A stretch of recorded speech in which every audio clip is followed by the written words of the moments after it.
എല്ലാവർക്കും മനുക്കുട്ടൻസ് കിച്ചണിലേക്ക് സ്വാഗതം. എല്ലാവർക്കും സുഖല്ലേ? ഇന്നത്തെ റെസിപ്പി പഴം അട. ചെറുപഴം കൊണ്ടുണ്ടാക്കുന്ന നല്ല അടിപൊളി 4 മണി പലഹാരം. കുട്ടികളൊക്കെ വിശന്ന് വരുമ്പോൾ, കുട്ടികളായാലും മുതിർന്നവരായാലും വിശന്നിരിക്കുന്ന സമയത്ത് ഇതൊരെണ്ണം കഴിച്ചാൽ തന്നെ നമുക്ക് വയറ് നിറയും. നല്ല ടേസ്റ്റിയാണ്, ഉണ്ടാക്കാനും വളരെ എളുപ്പമാണ്. ഞാൻ എപ്പോഴും പറയാറുള്ള പോലെ തന്നെ വളരെ കുറഞ്ഞ സമയത്തിൽ കുറഞ്ഞ ഇൻഗ്രീഡിയൻസ് വെച്ച് നല്ല അടിപൊളി വിഭവം. പതിവ് പോലെ തന്നെ ഇന്നും മനുക്കുട്ടൻസ് കിച്ചൺ റെസിപ്പീസ് ട്രൈ ചെയ്ത് 4 പേർ നമുക്ക് ഫോട്ടോ എടുത്ത് അയച്ചു തന്നിട്ടുണ്ട്. ഞാൻ വീഡിയോയിൽ ഉൾപ്പെടുത്തിയിട്ടുണ്ട്. അപ്പൊ നമുക്ക് ഇന്നത്തെ റെസിപ്പിയായ പഴം അട എങ്ങനെയാണ് ഉണ്ടാക്കുന്നതെന്ന് നോക്കാം. അതിനുവേണ്ടി ഇതാ എൻ്റെ അടുത്ത് 4 ചെറുപഴമാണുള്ളത്. അപ്പൊ ഞാൻ 4 ചെറുപഴം എടുത്തിട്ടുണ്ട്. അതിന്റെ സ്കിന്നെല്ലാം റിമൂവ് ചെയ്ത് ഇതുപോലെ കട്ട് ചെയ്ത് നമുക്ക് കുക്കറിലേക്ക് ഇട്ട് കൊടുക്കാം. നിങ്ങൾക്ക് എത്ര പഴം വേണമെങ്കിലും എടുക്കാം കേട്ടോ. അതുപോലെ പഴം തന്നെ പല തരത്തിലുണ്ട്. നിങ്ങൾക്ക് ഇഷ്ടപ്പെട്ട പഴം നിങ്ങൾക്ക് ഇതിനു വേണ്ടി യൂസ് ചെയ്യാവുന്നതാണ്. നേന്ത്രപ്പഴം ഇഷ്ടമുള്ളവർ നേന്ത്രപ്പഴം ഉപയോഗിക്കാം. ഇനി നമുക്ക് നമ്മുടെ മധുരത്തിനനുസരിച്ചിട്ട് ശർക്കര, ഈ ശർക്കര ഞാൻ ഇതുപോലെ തന്നെ കുറച്ച് വെള്ളം ഒഴിച്ചിട്ട് ആഡ് ചെയ്ത് കൊടുക്കുകയാണ്. ഞാൻ വാങ്ങിക്കുന്ന ശർക്കരയിൽ കല്ലുണ്ടാവാറില്ല, അതാണ് ഞാൻ അങ്ങനെ തന്നെ ആഡ് ചെയ്ത് കൊടുക്കുന്നത്. ഇപ്പം നിങ്ങൾ വാങ്ങിക്കുന്ന ശർക്കരയിൽ കല്ലുണ്ടെങ്കിൽ നിങ്ങളത് ശർക്കര പാനിയാക്കി അരിച്ച് ഒഴിച്ചു കൊടുത്തോളൂ കേട്ടോ. അപ്പോൾ പിന്നെ വേറെ വെള്ളം ഒഴിക്കേണ്ട കാര്യമില്ല. കുറച്ച് നെയ്യ് കൂടെ ആഡ് ചെയ്ത് കൊടുക്കുക. നമുക്ക് അത് ക്ലോസ് ചെയ്ത് നമുക്കത് വേവിച്ചെടുക്കാം. 2 വിസിലാണ് ഇത് വേവാനെടുക്കുന്ന സമയം. 2 വിസിൽ മതിയാവും. നമ്മുടെ വിസിലെല്ലാം ഇറങ്ങിയതിന് ശേഷം നമ്മുടെ പഴം വെന്തിട്ടുണ്ട്. സ്പൂൺ കൊണ്ട് ഇതുപോലെ നന്നായിട്ട് ഉടച്ചു കൊടുക്കാം. ഈ ഒരു പരുവത്തിലേക്ക് ആക്കിയെടുക്കാം നമുക്ക്. ഇത് നമുക്ക് വേറൊരു പാത്രത്തിലേക്ക് പകർത്താം.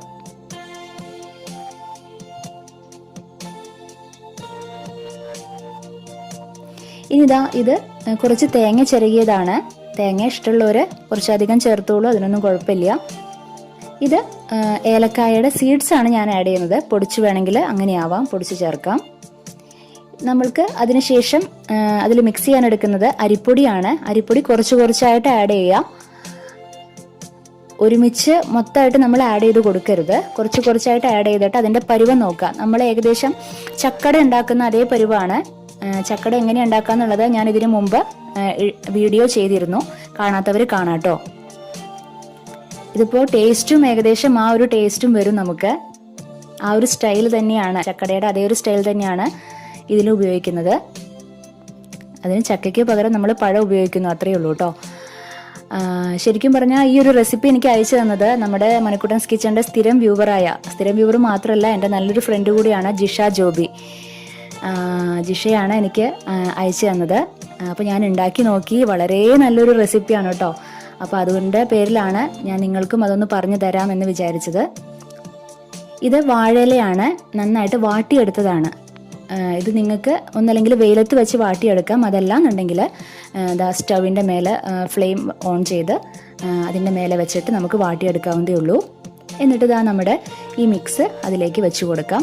എന്തിനാണ് ഇല വാട്ടിയെടുക്കുന്നതെന്നുണ്ടെങ്കിൽ ഇതുപോലെ മടക്കിയെടുക്കുമ്പോൾ കീറാണ്ടിരിക്കാൻ വേണ്ടിയിട്ടാണ് കേട്ടോ. അതല്ലെങ്കിൽ കീറിപ്പോവത്. ഇത് ഇഡ്ഡലി പാത്രമാണ്. കുറച്ച് വെള്ളം ഒഴിച്ച് ഇഡ്ഡലി തട്ട് വെച്ച് കൊടുത്ത് നമുക്ക് നമ്മുടെ അടയെല്ലാം ഇങ്ങനെ വെച്ച് കൊടുത്ത് ക്ലോസ് ചെയ്യാം നമുക്ക്. എന്നിട്ട് ഫ്ലെയിം ഓൺ ചെയ്യുക, ഫുള്ളിലിട്ടോളൂ കേട്ടോ. എന്നിട്ട് നമ്മുടെ ഇഡ്ഡലി പാത്രം അതിൻ്റെ മേലെ വെച്ച് കൊടുക്കാം. 15 മിനിറ്റ് ആണ് കുക്കിംഗ് ടൈം. 15 മിനിറ്റിന് ശേഷം നമ്മുടെ അടയെല്ലാം റെഡി ആയിട്ടുണ്ടാവും. കണ്ടില്ലേ? നമുക്ക് വേറൊരു പ്ലേറ്റിലേക്ക് മാറ്റാം. ചൂടോടുകൂടെ തന്നെ സെർവ് ചെയ്യാം. അതല്ല ചൂടാറിയിട്ടാണെങ്കിൽ അങ്ങനെയാവാം. രണ്ടും ടേസ്റ്റ് തന്നെയായിരിക്കും. അതെല്ലാം നിങ്ങളുടെ ഇഷ്ടമാണ്. കണ്ടില്ലേ? ചക്കടയുടെ ആ ഒരു സ്റ്റൈലൊക്കെ ഇല്ലേ കാണാനായിട്ട്? ടേസ്റ്റും അതുപോലെ തന്നെ ഏകദേശം അതുപോലെ തന്നെയൊക്കെ ഉണ്ടാവും. പഴം ചില ആളുകൾക്കൊന്നും പഴം ഇഷ്ടമല്ല. അപ്പോൾ പഴം ഇഷ്ടപ്പെടാത്തവർക്ക് വേണ്ടിയിട്ട് നല്ലൊരു വിഭവമാണ് ഈ പഴം അട. ഉണ്ടാക്കാൻ വളരെ എളുപ്പമാണ്. അതേപോലെ തന്നെ ടേസ്റ്റ്, അത് എന്താ പറയുക, അത്രയും നല്ല ടേസ്റ്റാണ്. എല്ലാവരും ട്രൈ ചെയ്ത് നോക്കി അഭിപ്രായം പറയണം കേട്ടോ.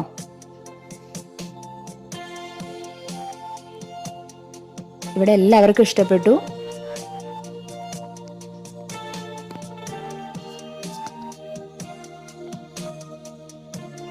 അപ്പോൾ ജിഷ ജോബിക്ക് ഒരുപാട് നന്ദി.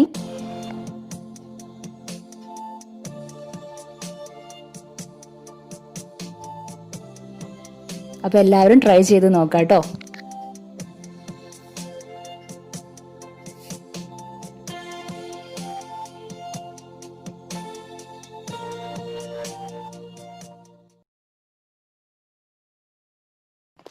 ഇനി നമുക്ക് മനുക്കുട്ടൻസ് കിച്ചന്റെ ഇന്നത്തെ താരങ്ങൾ ആരെല്ലാം എന്ന് നോക്കാം. ഇന്ന് നമുക്ക് 4 പേർ മനുക്കുട്ടൻസ് കിച്ചൺ റെസിപ്പീസ് ട്രൈ ചെയ്ത് ഫോട്ടോ എടുത്ത് അയച്ചു തന്നിട്ടുണ്ട്. ആദ്യത്തേത് കേരള വട്ടയപ്പം ട്രൈ ചെയ്ത് ഫോട്ടോ എടുത്ത് അയച്ചു തന്നിരിക്കുന്നത് രേണുക ഗോപിനാഥ്, ഇരിങ്ങാലക്കുട, തൃശൂർ. Thank you Renuka. അടുത്തത് റവ പായസം ട്രൈ ചെയ്ത് ഫോട്ടോ എടുത്ത് അയച്ചു തന്നിരിക്കുന്നത് വിമല രമേശ്, ചെന്നൈ, തമിഴ്നാടു. Thank you Vimala. അടുത്തത് കേരള വട്ടയപ്പം ട്രൈ ചെയ്ത് ഫോട്ടോ എടുത്ത് അയച്ചു തന്നിരിക്കുന്നത് വിനി സിജു, കയ്പമംഗലം, തൃശൂർ. Thank you Vini. അടുത്തത് അവൽ പായസം ട്രൈ ചെയ്ത് ഫോട്ടോ എടുത്ത് അയച്ചു തന്നിരിക്കുന്നത് ഈശ്വരി അശോകൻ, കൊടകര, തൃശൂർ. Thank you Eshwari Ashokan. ഇനി നിങ്ങൾക്കും ഇതുപോലെ മനുക്കുട്ടൻസ് കിച്ചൺ റെസിപ്പി ട്രൈ ചെയ്ത് ഫോട്ടോ എടുത്ത് ഞങ്ങൾക്ക് അയച്ചു തരാവുന്നതാണ്. ഫേസ്ബുക്കിലും ഇൻസ്റ്റാഗ്രാമിലും മനുക്കുട്ടൻസ് കിച്ചന് അക്കൗണ്ട് ഉണ്ട്. അതിലൂടെ നിങ്ങൾക്ക് ഫോട്ടോകൾ അയച്ചു തരാവുന്നതാണ്. ഞങ്ങളതെല്ലാം വളരെ സ്നേഹപൂർവ്വം സ്വീകരിച്ച് ഓരോ വീഡിയോസിലും ഉൾപ്പെടുത്തുന്നതായിരിക്കും. അപ്പോൾ നമുക്കിനി അടുത്ത എപ്പിസോഡിൽ വേറൊരു പുതിയ വിഭവമായിട്ട് വീണ്ടും കണ്ടുമുട്ടാം. Okay, bye. Thank U.